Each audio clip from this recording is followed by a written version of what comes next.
Hello and welcome to the Swim Brief. I am Chris DeSantis and I am joined by Joel Rawlings, who has been in the bunker for most of the week preparing to do today's podcast topic. Joel, what are we going to talk about I'm excited. today? We're going to talk about Marchand's 200 breaststroke, the record-setting breaststroke.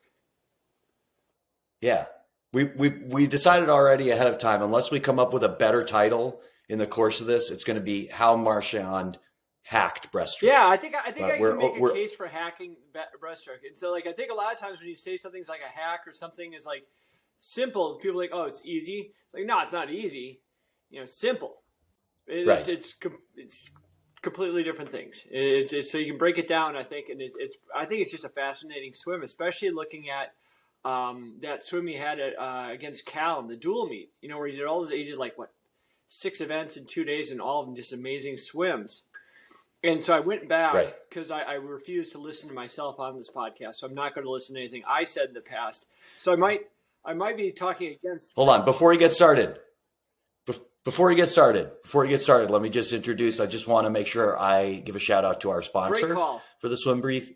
That is Pro Swim Workouts. If you're like me and you had a lot of moments in your life when you sat down to write a swim training session and been stumped, Pro Swim Workouts is a great resource. If you listen to last week's podcast, you can talk to the man himself, Nico Messer. He talks a lot about how Pro Swim Workouts came to be. It's been around for 10 years, 3,000 workouts on there. So you're bound to find something that's going to give you the inspiration that you're looking for.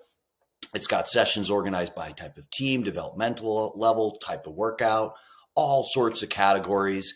And you can tell just from listening to Nico on last week's podcast, I love having them on as a sponsor. And, Nico is a person, if you really enjoy this podcast, then Pro Swim Workouts has supported this podcast over the years. So I would appreciate it if you went and you supported them as well, because Nico is really good about reinvesting the stuff that he makes through Pro Swim Workouts back into coaches, back into products like this.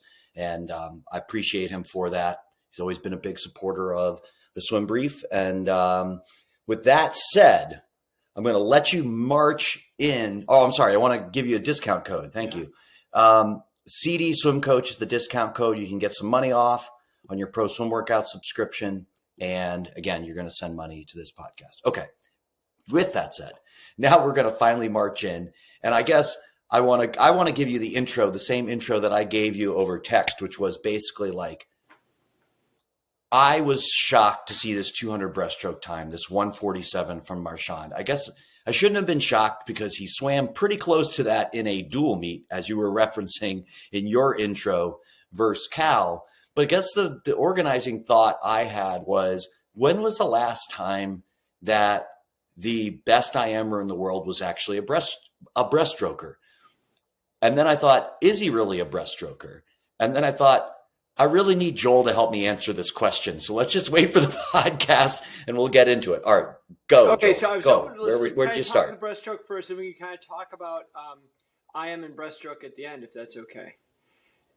For sure. Let's talk about breaststroke first. So looking back at his Pac-12 dual meet swim with Cal, where the part of the interview I listened to was when it was Bob Bowman speaking about their training beforehand. And I remember him saying, we really pushed the envelope this year. And that's when I was talking to him, like, when Bob Bowman says they're pushing the envelope on something, that's got to be like amazing. Like probably never been done before kind of level of training, kind of a thing.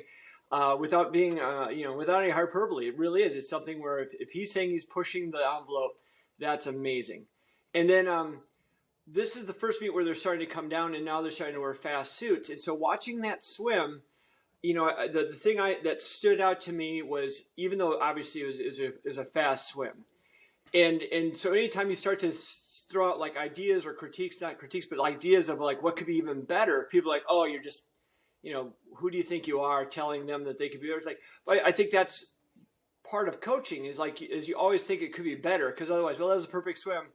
Well, I guess we reached that. Why even do the 2 breast? We can't go any faster than this. And so the idea is to kind of look for those things, because I think in every swim, no matter who you are, there's going to be a couple flaws in there. I remember like Bobby Knight, he said he would keep on coaching basketball because he wanted to see the perfect game of basketball. And he knows full well that there never was going to be because it's, humans are doing it. It's not a machine thing. It's not a machine doing breaststroke. So there's going to be flaws.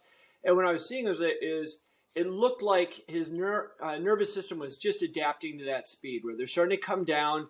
They're suited up. He's in a meet against it's kind of like not high anxiety meet, but in fact, the other direction is just kind of an exciting meet. You got a fun dual meet against Cal. You get up there and race, and it looked like he was kind of over swimming it a bit. He was, his breakouts were a little bit off balance. His stroke counts were a little bit odd, and I remember the thing that stood out on that was generally when you see breaststrokers, it's about distance per stroke. What I love about breaststroke is you break it down. It's like an impulse, and then you manage a line, and the better you stay balanced and hold that line, that's your distance per stroke, and then you get into another impulse, and then back to distance per stroke and manage it. And then as the distance per stroke fades, then you start to increase the tempo. And usually you can see that tempo change, obviously, with the stroke count. And so when Marchand went out in the first 25, he went three cycles, 5 cycles, 4 cycles, 5 cycles. On that 5th cycle, he had to chop the stroke, then 4, 4, 5, 5. So the back end kind of a stereotypical, like up tempoing a little bit, but the front end was a little bit off, where it was like 5s and 4s like that. Part of it was like how he was hitting that first stroke. So on a short axis stroke, how you come out of that exit hole, how you break out, your body is going to mimic that wave. And so in yard swimming, you've only got a handful of strokes. A guy like this, it's 3 or 4 strokes. He's really good at rebalancing and managing that line. So sorry. I just want to hit one of the points that you're making there because go ahead. I have producer Jake Shackelford in the back of my mind. I told him we were going to talk about this, and he's, despite swimming 4 years for you, he said, "Oh, great. I'm really looking forward to it. And I think I'm going to understand about 15% of what Joel is saying."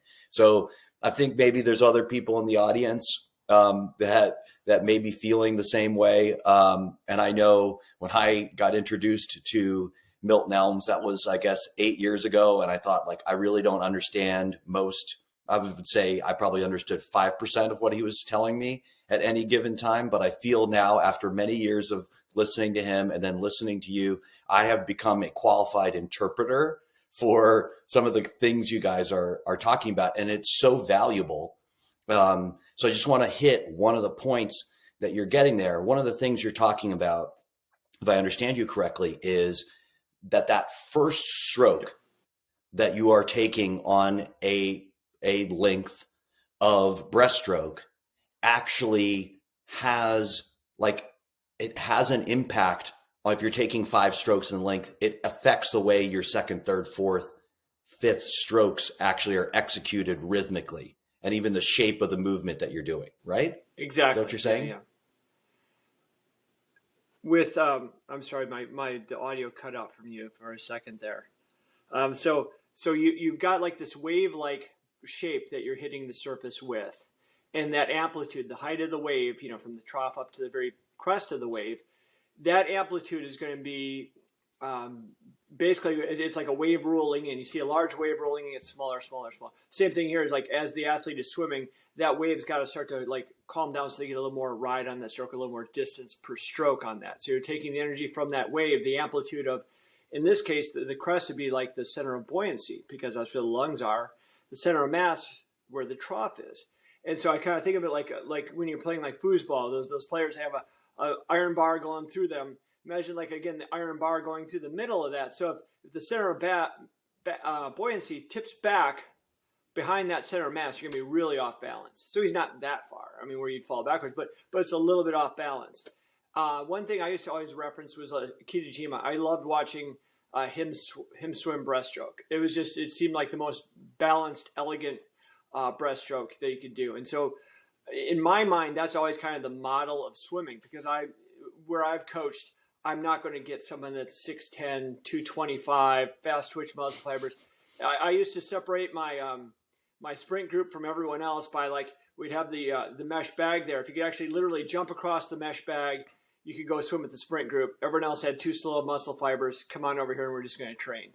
And so we just didn't get a lot of athletes like that. And so the idea is like how we're going to get as balanced as possible, how we're going to maximize that aspect of it. And what I liked about breaststroke was the idea that I could say, okay, let's arbitrarily say you've got 18 really good pulls in you, or butterfly would be the same thing. Again, a short axis stroke with that wave. You got 18 really strokes, and right now you're doing 30 strokes. How do we get it to minimize those last 12 little as possible and maximize the good ones that you can get? And so that you're not going into survival stroke, that you're holding that distance per stroke, that line.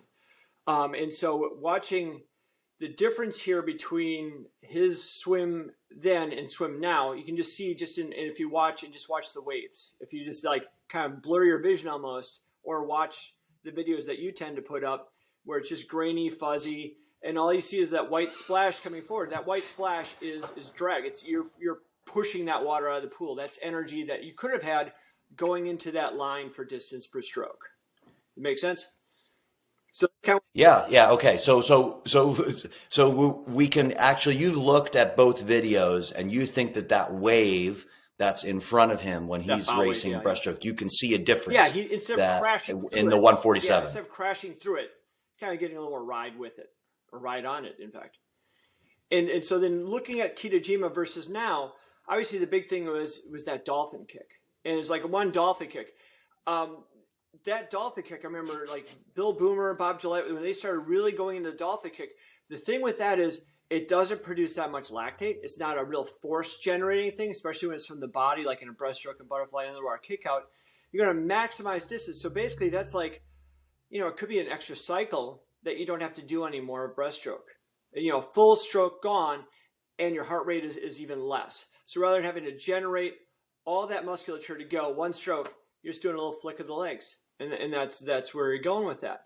And so the difference between Kitajima now, you look at Kitajima without that dolphin kick, he's under the water for about 5 seconds every pullout. 5.5, just doing quick little times and a bunch, it was average of 5. And I went to a bunch of NCAA swims around that same era. All of them were pulling out about 5 seconds, about where they're hitting that breakout. And now if you look at what they're doing now, like especially Marchand, how much distance he's getting on that, he's out 6, I think it was like, I just had my hand tug. So from the time he's on the block, so I'm looking at that as one inhale, X then hits the water, 6.8 seconds underneath the water. So not talking, again, I don't have if anyone out there would like to sponsor me with all the velocity and analytics they can get, that'd be awesome. But it's about 6.8 seconds underneath the water. And with one dolphin kick it through. And so the other thing I was listening to take a break from that moment was going back to that dual meet swim. And like on Swim Swam, they're interviewing afterwards and they're talking about his breaststroke and the IMers. He's like, well, breaststroke's it's a lot easier for me. And if you take it on one side thinking that's like Superman saying, well, I don't know, you just, fly over there, someone shoots some bullets, they bounce off, maybe, right. No big deal. But if you think about it the other way, it's like if he's saying it's easier on him, maybe that really is something. Obviously he knows what IM feels like. He knows what butterfly feels like. He knows what breaststroke. Breaststroke feels easier to him. So instead of us always kind of coming at it from the power side, coming at it from the energy production side, maybe if we looked at this race from the waste management side, how do you get rid of that? Because that's the limiting factor in an anaerobic race like the 200. We're always taught kind of the idea of like a 2-minute marker as far as anaerobic production and things like that. And for a guy like this, we just said earlier, Bob Bowman said he's like, push the envelope for training. So he's probably trained about as well as any human's been in the past ever. So the energy production side is taken care of. The waste management side is the really interesting, I think, now, because now you've got 6.8 seconds where he's underneath the water, right? Then he's got that one stroke where he gets his air and he's diving into his line and he's managing that line. So he's got 3 strokes, 3 cycles for a first 25. And those 3 cycles took him like 4.5 seconds. Then he gets into the wall, hits another turn, he's under the water for like 6.2 seconds. And then he hits again to the surface. And so now what I'm thinking with this is he's already done, what would that be, 10, 16? He's like 17.5 seconds, and he's done 3 strokes, 2 pullouts with a couple of body waves. And if you take that amount of time, so again, 17, he's already like a 130, 139, 138, something like that to go. So instead of looking at the race from the start back, you go from the backwards. If he's trying to go 147, Oh, I 146, 145. Let's start to build backwards. So if the first, again, however many seconds he's going to be under the water, almost 20 seconds, that race is already, pretty well underway. And from what I understand in physiology, that you have, as soon as you start your race, your body makes a decision. You consciously, you're going to do a 500. But internally, your body starts to go, it's going to be based on what your movement is, what that first neural intentions are, things like that. That's going to dictate that pathway. And so you see those kids sprinting out the first. It's going to prime, sorry, just to interrupt you. Like it's going to prime a system. Right. It's going to go, exactly. We're going to use this or that. That's a great like, what are you going to go totally. for? The system's primed to do that. And you see this in the 500 of the mile. Kid goes like 10 and a half seconds for the first 25. You're like, and so right away the body's like, consciously he's like, I'm doing the mile. The body's like, oh, we're going to 50 all out. Great. Anaerobic. Yeah. And then it always hits them later on. So this guy's already hit the water. And again, he's calm. He's underneath the water. 3 seconds into the turn out. So his body has already kind of had enough time to go, okay, this is the way we're going. And so again, not that those 3 seconds are easy or 3 strokes are easy. Those are 3 obviously amazing strokes. But it's not like you've done 5, 6. He's not like high tempo stuff. He's gone, and this is the cool part, and this is what makes him elite, is that wave that he's doing, he's not like trying to go 10 seconds for a 25. He's trying to actually slow down. He's going so fast off the wall, adding that dolphin kick. He's working with the energy of the water. He's working in time with the water rather than trying to overpower the water or force the water. So by working with the water, he's able to, again, maintain that speed. So he's not accelerating. He's just maintaining what he's got off the block. And so it'd be like you hop on a rolling skateboard. It's already rolling. You don't have to, generate any power. You just have to maintain the speed. And speed maintenance versus generating power are 2 different energy systems, 2 different waste platforms and things. So nonetheless, at this point, he's starting to build up, we always think lactic acid. Well, before that, he's starting to build up hydrogen, which makes the blood more acidic. Right. And then lactic acid is formed as a buffering mechanism. So it's really not a bad thing yet. But he's building up carbon as that's breaking down. And so the big thing is that you're exhaling the carbon. So the breathing mechanism isn't triggered by, I need air. In a race like this, it's triggered by, I need to start to blow off CO2. And so when his tempo is stroke, so basically 1 cycle, about 1.5 seconds, it's like he gets an inhale. And that's the cool thing I think about breaststroke is it's at the top of the stroke cycle. It's in rhythm of the stroke. And that breath and the head movement forward actually adds like a summation of those 2 forces into that line to create more distance. So getting that breath of air, as long as it's in time and in rhythm like his is, and then he dives into the line, he gets all this distance per stroke for breathing. It's the only stroke like that. I mean, your freestyle, you're trying to time in that breath within your arm cycle. And then as you start getting fatigued, you need to breathe in more and exhale more within that same cycle. And meanwhile, again, okay. I want to jump in there for a second because I think you're making another really great point that I've got to get in and say something about. Go ahead. Because I'm even seeing this, you're talking about something that we all learn about like in elementary school, but then, we don't, I for sure did not, I spent a long time not knowing how this applied to the thing that I was spending a lot of my time doing. And that is right. We breathe in, our body's trying to get oxygen, and we breathe out and your body's trying to clear CO2, right? Like that's, like, I don't know what grade, I mean, my daughter's in 3rd grade. I think she knows that, right? On some level that's what you do. But I think so many of us in athletic context, when we see somebody sort of struggling with doing something really rigorous, we think of it as oxygen debt. But what you're talking about is not so much oxygen debt. It's, for lack of a better term, lack of CO2 clearance. Right.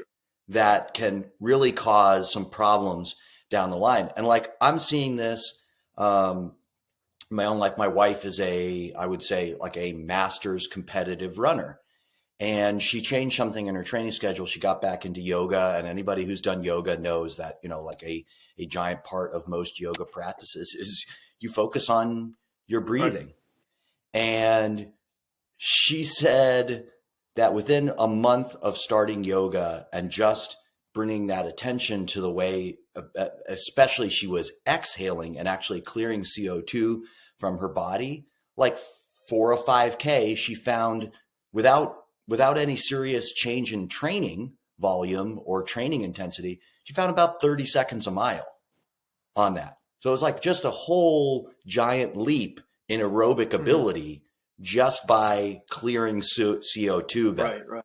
That makes sense. Yeah, the oxygen jet won't come in until afterwards, because this is all of this race. Again, it's an anaerobic race. All the energy is contained like inside the muscles, inside the cytoplasm, inside the mitochondria, everything like that. It's right there, ready to go. And so now the buildup of the waste is all you have to do, and you have to manage that. And so as he's starting to clear this out, the cool thing again is that oxygen intake, in a sense, is and this is the part that I want to think about more, and so we can talk about more. But every breath he's taking adds that center of buoyancy, and he's able to ride that a little bit farther, firmer. And I think that intake of air also is going to help to solidify his core. It kind of like is able to be not only a tool for, obviously for breathing in, but also for balancing on, riding forward on the stroke. Right. And also for maintaining integrity from lungs all the way through to the hips, of maintaining that kind of like that core structure, that integrity. And so you're hitting 3 strokes. You do another pull out. Now he's already thinking went to like 5. And that was the really cool thing I thought about this race was every count after that was 5, 5, 5, 5. And what I saw was he was really hitting his walls cleanly. So each stroke was long, hitting in rhythm, and then out, rather than having to do like he did in the dual meet, where on the third or fourth wall, doesn't really matter. You can see he chops the strokes. Where all of a sudden he'll take a half stroke early to make sure that he hits the line going into that. And that's an important fact because it comes into the last 25 of this race. So in this race, he's now hitting the walls pretty cleanly, get the air, come out going. And so half this race, again, you're going 6, 6. Each of these walls, each of these underwaters, he's going 6s underneath the water, 18, 24, 30. He's going, what does it end up being? Like 52 seconds of it is underwater. Again, and for you and I, the mere mortals were thinking, that's a lot of time holding your breath. And that's why people were hesitant to go underwaters. But if you look back even further in history, people were hesitant to do it in flip turns because they're afraid of the oxygen that you were going.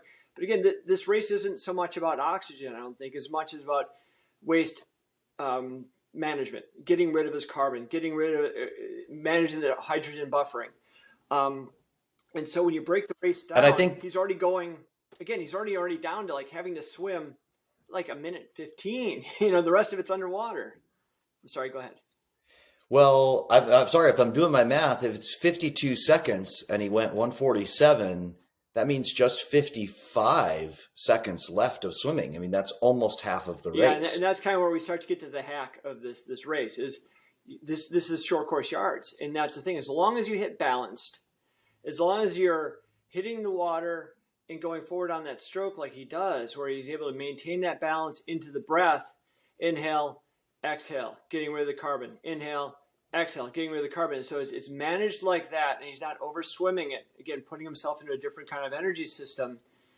It's a completely different race than we used to think about, because it's half of it's underneath the water, and the other half is just like 3, 5, 5, 5, 5. And again, not that that's easy, but kind of going back to what he had said in his own 400 IM race, where obviously where lactate is building up pretty hard on the back end of your 400 IM. It was still easy for him. So he's figured out a way to kind of manage that. I don't know anything about his training. I'm guessing it's through the CO2 dumping, as he like has that long stroke as he's gliding and exhaling through it. And then if you look at the last 25, if you look at those 2 strokes, all of a sudden he's starting to go up tempo. And so people are thinking like, maybe he fatigued on last 3. I think that after 2, because he is such an elite level swimmer, he's able to figure out that 5 is going to be what he needs to hit the wall with a good finish. A good finish being, again, where you're full extension, where you're right at the end of it. And so after 2, he's like, I just need to settle back into this.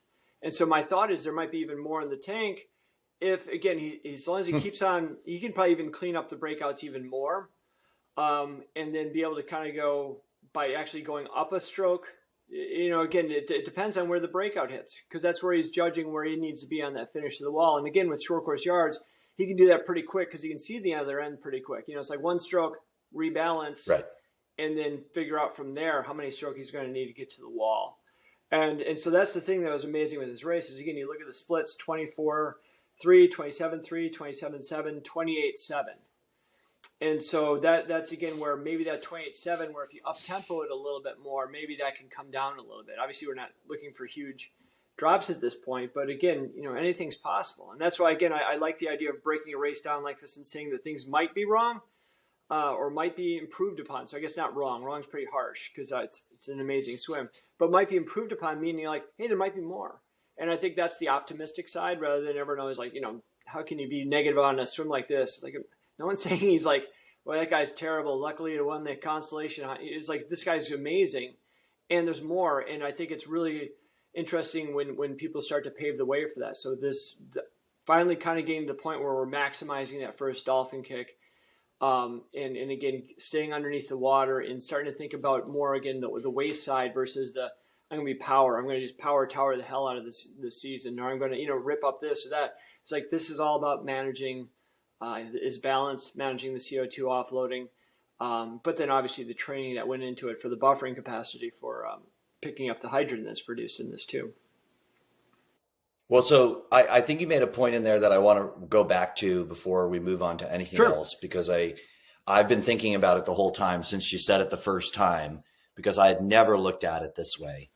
But one of the things, and I guess to lead into it a little bit, I think breaststroke, this is implicit in some of the stuff you've said, that breaststroke as a stroke has been kind of going through a phase, especially in yards, where it seemed to degenerate into like, who could create the highest tempo, just like get up, do your pull out and get up and crank, for the whole 25, like how much strength can you get and just how much tempo can you create? Crank, crank, crank, crank, crank all the way. I have not been a big fan of it.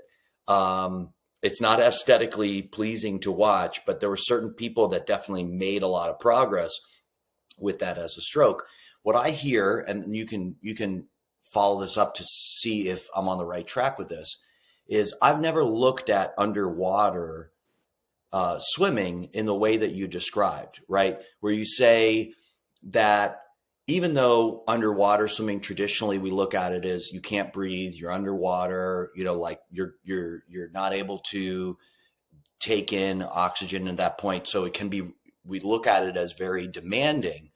You're actually looking at it from like almost like a fuel efficiency perspective, that being able to execute some of this stuff underwater actually saves you energy on every 25. So even on a stroke like breaststroke, being underwater for 50% of the race actually can save you from using, more energy up before the race is over. Is that what I'm hearing? Yeah, that's just my hypothesis here, in that it's like that basically what he's doing is imagine like whatever exercise, full body exercise you're doing 3 of them, blast 3 medicine ball throws, whatever it is, and then you get a big breath and you hold your breath for a little bit, and then you start to exhale, and then in that exhale, I believe the heart rate starts to go down as you exhale. And then you get back up and you go again, and you go 5, and then exhale. And so, again, that's exactly it. Is I think that basically you're looking for the most bang for your buck as far as like how much distance traveled versus how many heartbeats, which incorporates how much, again, waste product is being produced. And so, like, this isn't like the mile where we're going to hold our breath every 6 seconds, and then hold your breath 6 seconds, then do 6 seconds of swimming, then or 5 seconds in this case, then 6 seconds of holding your breath again.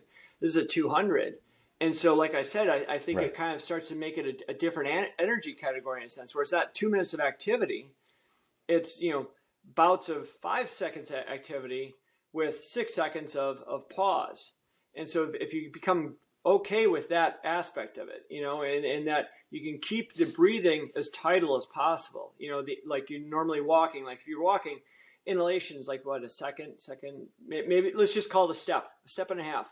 Your exhale is going to be 2, 3, 4 steps exhale through, inhale, exhale through like that. So the more rhythmic and tidal you can make that breaststroke, and I think that stroke allows that to happen where you're able to be a little more tidal with your breath versus freestyle where it's got to be inhale on that, whatever that window is you have, and then starting to exhale immediately. And every time I've seen, like if you look at people's flaws in their strokes, it's one of the first things to look at is the breathing, because obviously sort of most training is obviously going to be aerobic, and so the flaws develop around that breathing mechanism, and then the more they train, the more these kind of flaws will start to manifest themselves like into their races too.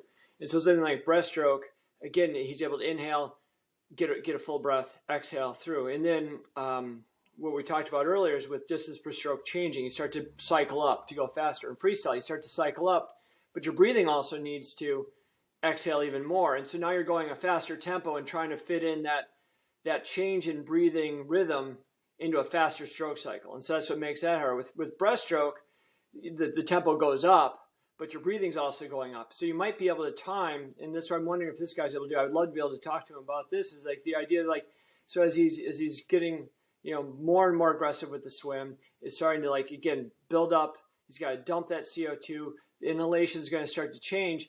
If you're able to time in the tempo of your stroke cycle with the tempo of the rhythm of your breathing, if you can match those two, I think that's when you get a really amazing swim like that. So I'm going to add to the list of controversial statements we've made on the swim brief here that, get us, or specifically you, get people walking up to you in public and going, did you really say don't streamline? I'm going to add that you said I can take a break on my pullouts, that we should rest on our pullouts. Yeah, that's like, again, when you say anything is simple and they think it's easy. It's like what you can do now, it'd be like, that'd be a lot like, let's say, I'll drop a workout plan because you're doing breaststroke and master swimmers. Let's just say you do like 5 explosive push presses and then go into a plank as your rest. And so you're resting, but that plank, if you're doing it right, is pretty hardcore work. Not hardcore work, but right. Hard as in your core being worked extremely. Core work. The thing is that he's done 5 really amazing strokes, and now his recovery is him planking underneath the water, for 6 seconds. So is that a recovery? Like, I guess in one sense it is, because his arms aren't doing right. the work that he did on the 5. But however, it's not, again, easy. It's kind of simple, I guess, would be the way to go about it. And so I'm glad you brought that up, because I do, like, when people send me the hate mail, I'm always like taken aback and like, A, like I forget half the stuff I say. My head just moves a little too fast for the rest of me, I think. And then B, I'm like, how did that come out of context like that? I'm like, oh yeah, it's the internet. I forgot about that. It's like sending a sarcastic text. You're like, oh, that didn't come off like I thought it was going to be a little funnier. I guess now I have another enemy. So I guess the last place I want to go with this, and we discussed this a little bit over text, is, obviously what we're talking about here is the fastest short course yards 200 breaststroke of all time. And we've talked a lot about pullouts and underwater piece of it. And you have a swimmer here who, probably on his list of goals, I would guess, is winning the 400 IM at the Olympics. So how this translates over to long course meters does matter. How much of what he's doing do you think takes over all the way to long course meter swimming? Yeah, you froze again there for a second. So I think where you're going with the question is like on this 2 breaststroke again. I don't know how much of this can be half of the race underneath the water, sure, like that, and still be effective. Again, I would think, obviously when you're winning like he is right now, he's going to do all right. I think the kid's going to be okay. It's like having a doctorate from Stanford. Like, I don't think I can find a job. I think it'll be all right. I think everything will be okay for everybody. Yeah. So same thing here, where he's going to do fine. The clear breakdown, I'm not sure of. Because again, like a 4 IM is just such a different race. Any short axis stroke is just such a different race going into long course meters. And NCAA, like you said before, like that high tempo breaststroke, it works great for the 50. The Europeans also, like, you have a 50-meter breaststroke. That's just dash and go. Just get up and just spin right. it. And so now the same thing, short course yards is similar to like European Worlds or something like that, where it's like a lot of 50s, like, oh, great. But as long as you manage your breakouts, manage your turns, manage your starts, you can win NCAAs with that. Who cares how many really great milers you have? It's like relays are where you get the points, 50, 100, 200, that's where you're going to get all the points at. And so you really have to be on top of that stuff.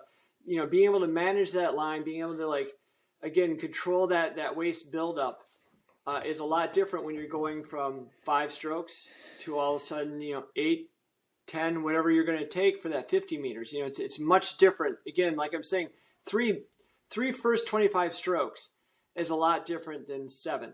It's like, well, it's 4 more. It's like, it's a lot more. It's a lot different. It's like, they have this one race where you race across the desert, where it's like basically like, I forget, it was like 6 marathons back to back to back to back to back. And you're like, how do people do that? It's like, well, 6-hour marathon runners don't do that. They can't. They're in a different energy system. They deplete their glycogen. They break down. It's just hard. They're just destroyed. Somebody can run like 2.5-hour marathon. They can do it. It's a different demand on the body, different energy systems. Well, not different, similar energy system, but again, the amount of depletion is different. And so same thing here is the waste product buildup for 3 strokes on your first 25 is a lot different than the waste products built up on a 50-meter first, So that's what I'm thinking is it's not going to translate perfectly. But again, when you're that fast, he'll do fine. He'll go really well.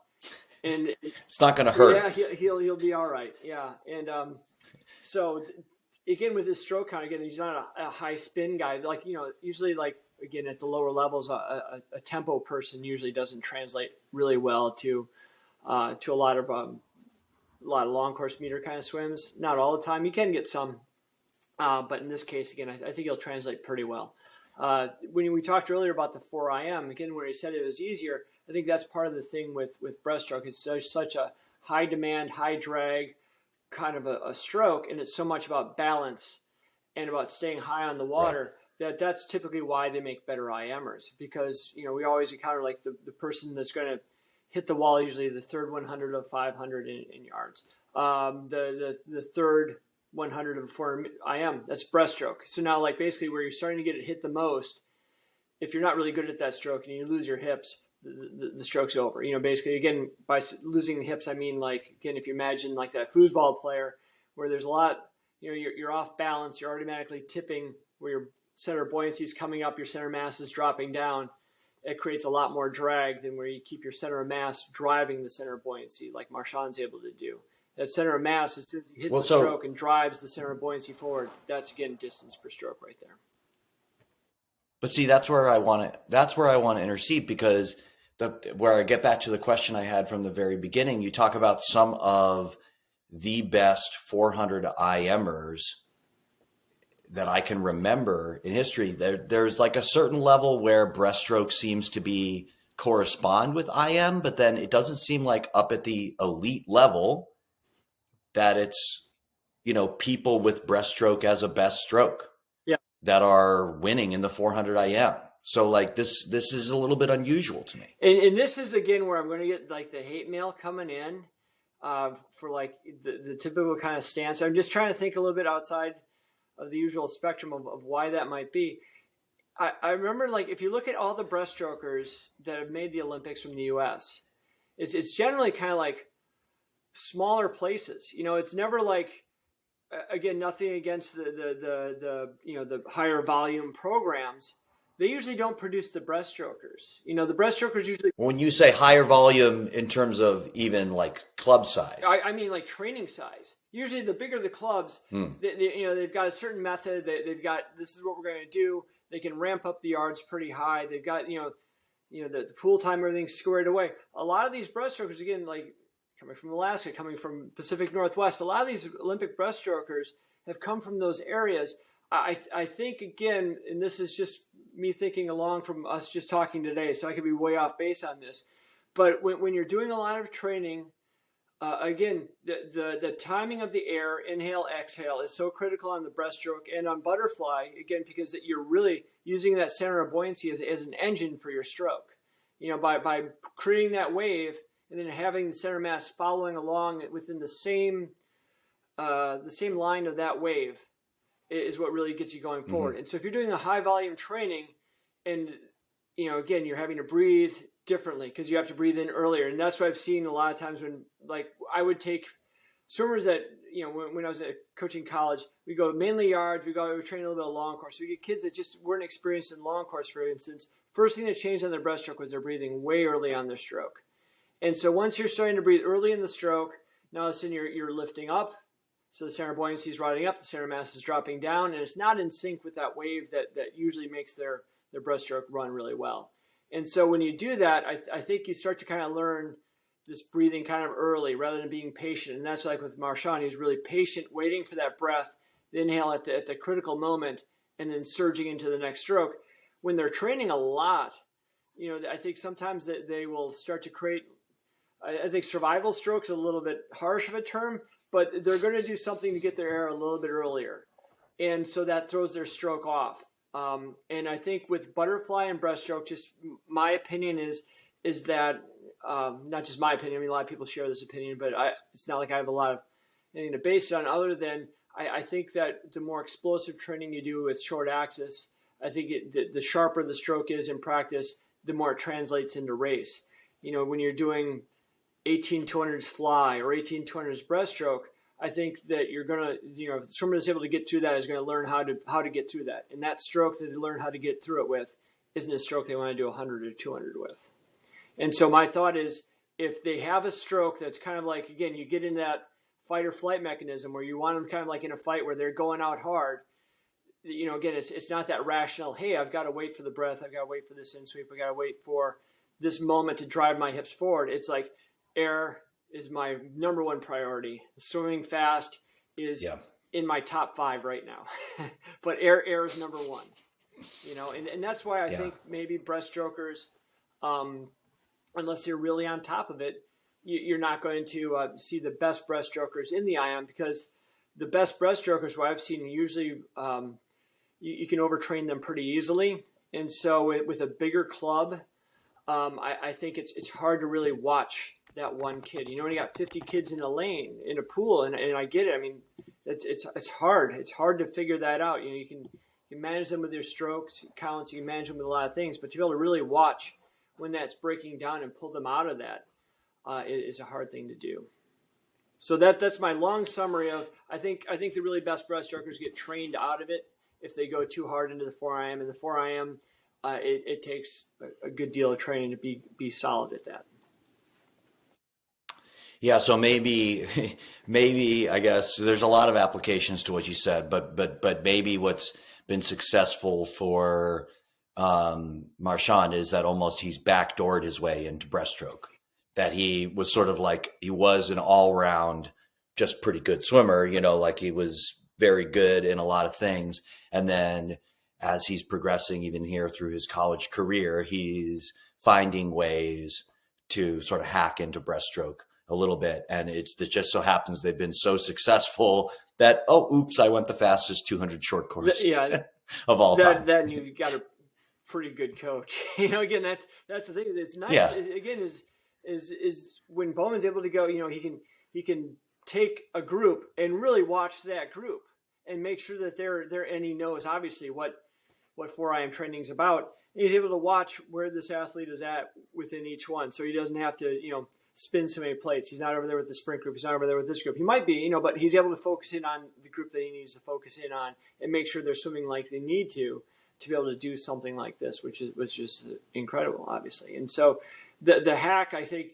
again, we're kind of using that phrase, is that he's basically turned an anaerobic event into more of a sprint event because he shortened it with his underwaters, his extreme talent underwater, his ability to hit so few working strokes, that by the time all that waste product catches up to him, he's a lot further down in that race than a lot of other people. So again, what I saw was also in that last 25 was the one where all of a sudden it looked a little bit weird, but again, a little weird versus perfection, where all of a sudden those first 2 strokes are higher tempo.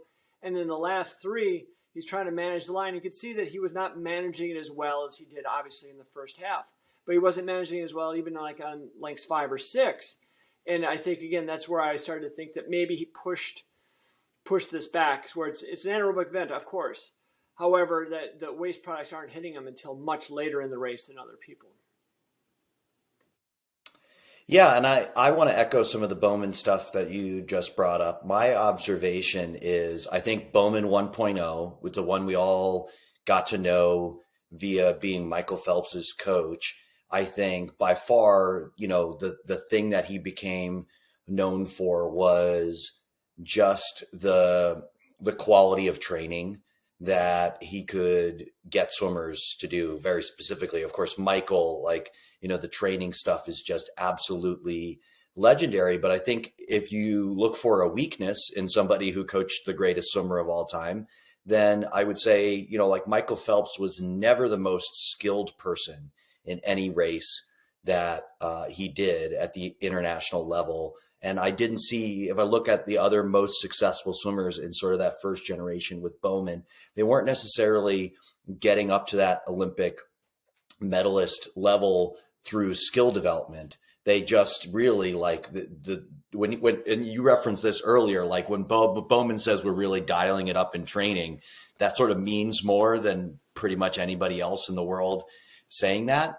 But I think Bowman 2.0 has really upped his own game in terms of teaching skills in the pool. He surrounded himself with people who are upping his game in terms of teaching skills. And that's why he could win an NCAA championship with this ASU team in a couple weeks. Yeah. I guess I'm not a student of the game enough to know the difference between Bowman then or now. In fact, I was already cringing at just the thought where I was obviously joking about Bowman being a pretty good coach. It was like, oh, how can you say he's a pretty good coach? He's an amazing coach. I was just kidding. So for people send me those emails too. I thought what Phelps was doing with his, obviously, we always look at time first as being like, the end justifies the mean. And like, well, of course he did perfection because he swam so well. I thought the perfection of the training was how he was swimming butterfly, the way he was using his chest. Was using like his limb length versus his torso length, things like that. I thought that was the genius part. So I don't really know the difference between Bowman now or then. You don't agree with me, is what you're saying. Really, you're being nice and Midwestern, and you go, I don't think that was true what you just said, Chris. Well, again, that's BS. I don't know him, so I can't really say either way what's going on, other than just why I really liked watching with that fly. And so obviously with this, it's a different athlete as far as the different proportions, and that's another part I've always liked about short axis strokes was you can tailor it more for what you have with the athlete. Like a Phelps's butterfly, he could do I think what sets swimming back is when all summer's like, well, we got to do what Phelps is doing. And you get some guy like, 6'5", mainly legs trying to do that butterfly, that's not working. But with breaststroke, the same thing too, where he's able to stay balanced, or like again, Kitajima, or, looking back at like Moses or Adam Peaty, or all those strokes are so much different because it's based on, their limb length, the integrity of the line that they're able to hold. But I also starting to think, and this is the part I want to just kind of start to think a lot more about, is that inhalation, exhalation, and how much the lungs are used as that engine, filling the lungs and actually having that as part of your stroke. And I think that's a part I never really started thinking about until just watching this swim a little bit more. But yeah, I think going into NCAAs, obviously, is he going to win? Yeah, sure. Is he going to go faster? Yeah, probably. But the thing is that could also happen is I think sometimes when we talked about this earlier with other athletes, is when they kind of forget what's really working well, or they didn't realize what was working so well. And then they train themselves out of it. Like either, like at the start of the season, the butterflyer thinks I need to be stronger. So then they lift so much that they throw their center of mass and center of buoyancy ratio off. In this case, again, they could win the NCAAs. They're going to be in the hunt, easily. Top 2, top 3, no problem. But they could win, and all of a sudden you get maybe too aggressive on this first strokes. And as we mentioned earlier, those first couple strokes dictate the path your body's going to go down internally, as far as like energy systems, waste production, everything like that. Maybe again, we always think the adrenaline at the back end of the race. Yeah, it'll be there, but again, maybe he's just a little too worked up on something like this. I think breaststroke's kind of a finesse stroke like that. And if you're out of sync a little bit, it takes a lot to get going again. And looking back at the Cal duel, again, he was a little out of sync. I think mainly it's just because the nervous system was catching up to the speed he was going. He had a little bit of rest. All of a sudden things change. You're moving through the water differently. You got a fast suit on. So he's just catching up. The other side of that coin could be like, maybe it's a Cal duel and he got a little too amped up. And those breakouts were a little bit more like, I'm going to get up and race and show, this guy, I'm going to do this and whatever it is. And he breaks out just a little bit too soon. And so that's everything, to go like he's going, you have to hit as many as you can. And, you can make 2-3 mistakes in a race like that and still get an NCAA record. But again, if you make 4, now all of a sudden he's not. Not that it's going to be a bad swim. Yeah. It's still going to be pretty darn cool. Okay, so you said that Bob Bowman's only a pretty good coach, and you are picking on Leon Marchand that his swim wasn't that good. That's the takeaways that people should have from this podcast. So just kidding, people. Everybody knows the only person who talks shit on this podcast is me, and I'm just giving Joel a hard time. I want to thank everybody for listening. You guys are amazing. Thank you to everybody who has supported the podcast. Thank you to people who are following me on other social medias, Chris D_coach on Instagram, CD Swim Coach on Facebook. Thank you for all the people that have signed up for my course. We've actually just got a few spots left for the course. It's starting in less than 2 weeks, so time is running out. Really excited to launch that course about positive psychology in coaching and show you guys some of that stuff. You can listen to a couple of these past podcasts where we demo some of what's going to be in there. And thank you to Joel, who was so fired up today. I learned a ton from listening to you, Joel, and bared through some technical difficulties here in our stream. And I appreciate it. Thank you. And we'll see you guys next week. All right. Thank you.